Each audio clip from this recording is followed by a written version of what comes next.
सल्लल्लाहु अलैहि वसल्लम बिस्मिल्लाहिर्रहमानिर्रहीम अस्सलाम वालेकुम and hi guys, welcome back. Picture देखकर तो आपको समझ में आ ही गया होगा कि आज हम स्टिचिंग वीडियो करने वाले हैं इस प्लाज़ो पैंट का। साथ ही साथ आज आप देखेंगे बॉटम की एक खूबसूरत सी डिज़ाइनिंग जो आसानी से आप बना सकते हैं अगर आप बिगिनर है तब भी। एंड चैनल पे पहली बार आए हैं तो चैनल को सब्सक्राइब करना बिल्कुल ना भूलें एंड बेल आइकॉन ज़रूर दबाएं ताकि आपको रेगुलर नोटिफिकेशंस मिलती रहे हर वीडियो से रिलेटेड, वरना आप मिस कर जाएंगे इम्पॉर्टेंट वीडियोस को। सो बेल आइकॉन दबाना बिल्कुल भी ना भूलें। सो देर ना करते हुए जल्दी से चलते हैं हमारे स्टिचिंग टेबल पे। पहले तो ये जो क्रॉच है उसे हमें जॉइन करना है। आधे इंच का स्टिचिंग मार्जिन रखा है, आधे इंच के स्टिचिंग मार्जिन से जॉइन करेंगे and right facing right fabric को रखेंगे। ये पहले मैंने बैक का क्रॉच जॉइन किया है, उसके बाद मैं फ्रंट का क्रॉच जॉइन करूँगी एंड डबल स्टिच मारना बिल्कुल भी ना भूलिएगा। जिन्हें भी इस तरीके के स्टिचिंग वीडियोस की ज़रूरत है अपने फैमिली फ्रेंड्स एंड रिलेटिव्स के साथ इन वीडियोस को शेयर करना बिल्कुल भी ना भूलें। आगे चलते हैं, हमें साइड्स जॉइन करने हैं तो ये मैंने खोल दिया है, बैक पे रख दिया मैंने फ्रंट। साइड में मैंने 1 इंच का सीम अलावेंस रखा है तो 1 इंच के सीम अलावेंस से मैं स्टिच करती जाऊंगी। दोनों साइड स्टिच करने हैं, नीचे तक स्टिच मार के कंप्लीट कर देंगे दोनों साइड्स।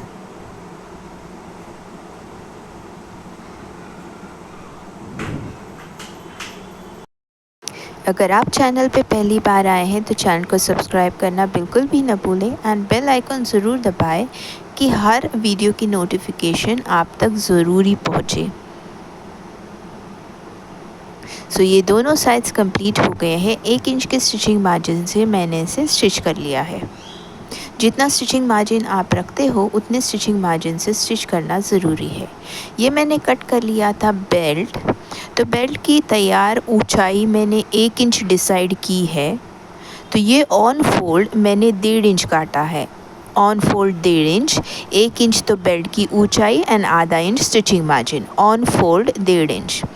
अब दोनों पीसेस को जॉइन करूँगी मैं, ऊपर से पाव इंच की सिलाई मारूँगी, फिर 1.5 इंच का गैप दे दूँगी और बचा हुआ पूरा सिल दूँगी।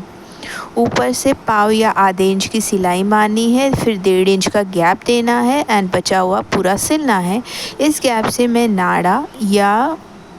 मैं इलास्टिक या नाड़ा जो भी क्लाइंट को चाहिए वो इंसर्ट कर दूँगी। ओके, अब ये जो बचे हुए किनारे हैं इसे हमें साइड में स्टिच कर देने हैं ताकि ये डिस्टर्ब ना करे।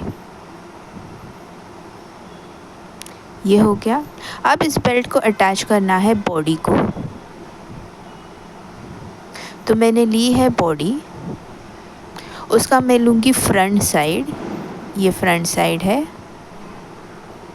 अब इस पे मैं रखूँगी ये जो छोटा सा सिला हुआ है वो मैं उस पे रख दूँगी फ्रंट पे, फ्रंट के सेंटर पे, मतलब क्रॉच की जो स्टिच है उस पे मैं रख दूँगी एंड आधे इंच के स्टिचिंग मार्जिन से पूरा बेल्ट में जॉइन कर दूँगी। क्रॉच पर वो जो होल एरिया है वो फ्रंट के क्रॉच पे रखना है एंड वहाँ से आधे इंच के स्टिचिंग मार्जिन से पूरा बेल्ट स्टिच करना है।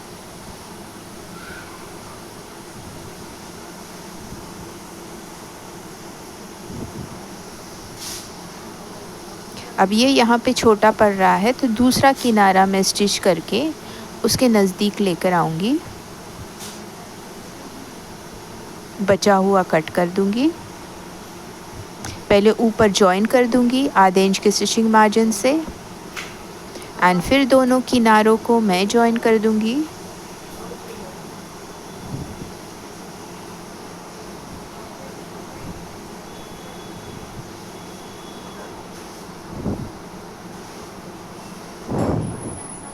आधे इंच का स्टिचिंग मार्जिन छोड़ के बाकी का कट कर देना है एंड ऊपर जो बचा हुआ है स्टिच उसे कंप्लीट करना है।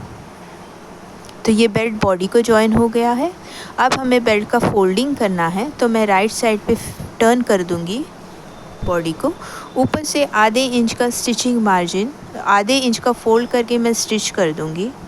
ऊपर से आधे इंच का फोल्ड करके स्टिच करना है। तमाम वेस्ट लाइन आप स्टिच कर देंगे।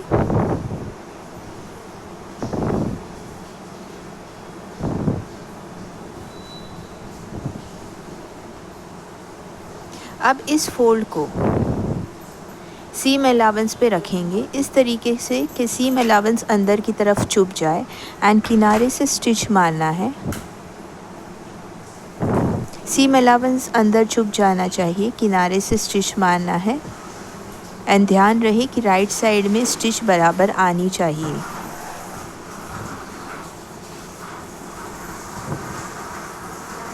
सो ये पूरे वेस्ट लाइन पर इस तरीके के स्टिच हम मारेंगे एंड ये बेल्ट हमारा तैयार हो जाता है। अब इसमें जो भी पसंद है इलास्टिक या नाड़ा वो हम इंसर्ट कर देंगे।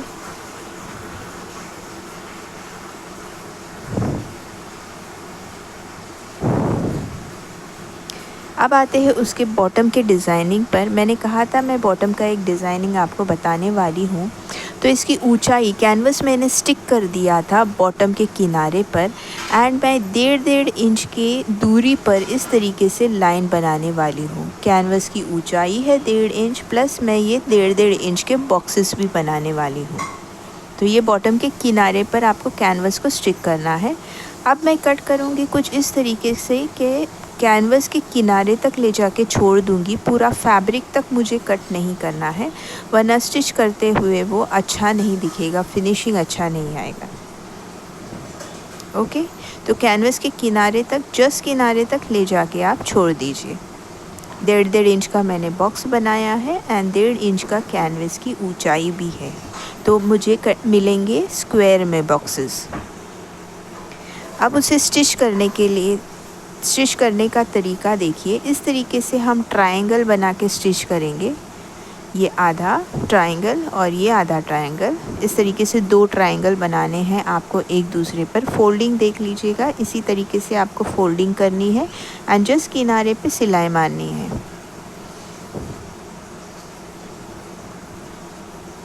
एंड ये पूरा करके कंप्लीट करना है। अपने फ्रेंड, फैमिली एंड रिलेटिव्स जिनको भी स्टिचिंग वीडियोस की ज़रूरत है उनके साथ मेरे वीडियोस को शेयर करना बिल्कुल भी ना भूलें। एंड चैनल पे पहली बार आए हैं तो चैनल को सब्सक्राइब ज़रूर कीजिएगा। वीडियो अगर मेरी पसंद आई है तो लाइक ज़रूर कीजिएगा। अपने सजेशंस, अपने ओपिनियंस कमेंट बॉक्स में शेयर ज़रूर कीजिएगा।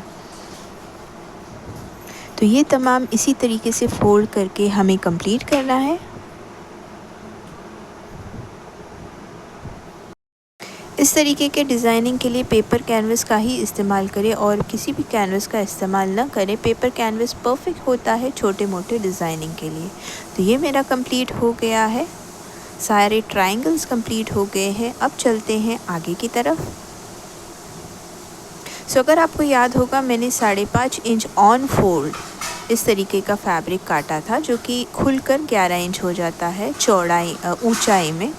अब मैं उसे बंद करके फोल्ड करके इस तरीके से रॉन्ग साइड पे स्टिच मारूंगी आधे इंच का सीम अलाउंस पकड़ के। तो पूरा मुझे स्टिच कर देना है।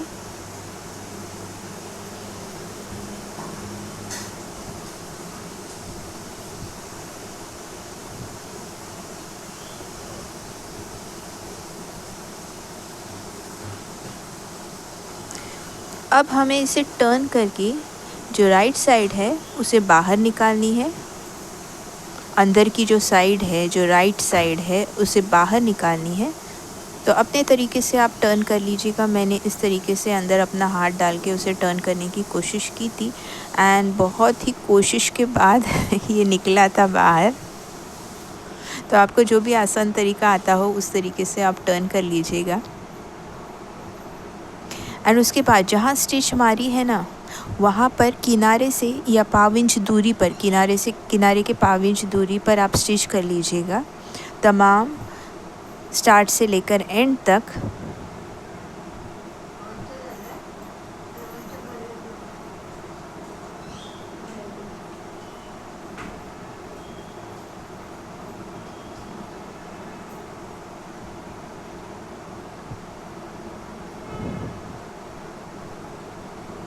एंड इसके बाद ये पूरा होने के बाद इसके मैंने 2 पीसेस किए थे।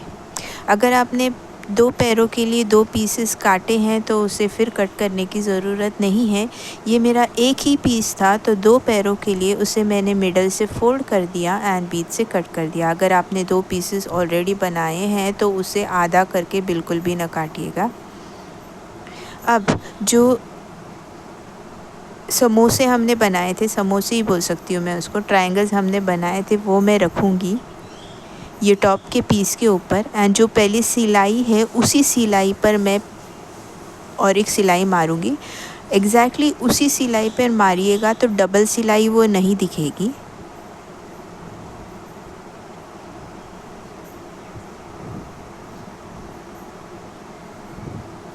थोड़ा सा वक्त लीजिएगा एंड फिनिशिंग के साथ इसको कंप्लीट कीजिएगा।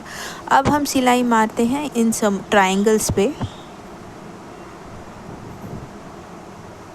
जल्दी से कमेंट करके बताइएगा कि इन ट्रायंगल्स को देखकर किस किस को समोसे की याद आती है एंड किस किस को समोसे पसंद है, ये कमेंट करके भी ज़रूर बताइएगा। तो ये एकदम किनारे से इन ट्रायंगल्स पे हमें सिलाई मारनी है।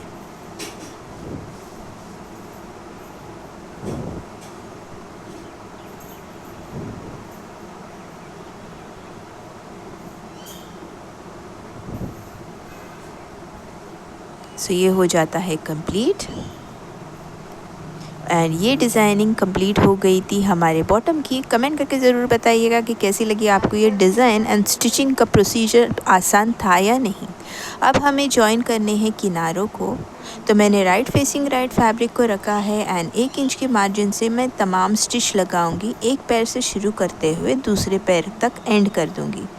अब ध्यान आपको रखना है कि ये सेंटर का क्रॉच एक दूसरे के साथ बराबर मिलना चाहिए एंड कटिंग बराबर हुई होगी तो वो कम ज़्यादा नहीं होगा, दोनों किनारे बराबर से जॉइन हो जाएंगे। समझो अगर कम ज़्यादा हो जाता है, आप बिगिनर हैं एंड कम ज़्यादा हो जाता है तो प्लीट आप पैरों में कहीं भी नहीं देंगे बल्कि क्रॉच एरिया में एक छोटी सी प्लीट लगा देंगे। सेंटर जॉइन जो होता है वहाँ पर एक छोटी सी प्लीट लगा देंगे।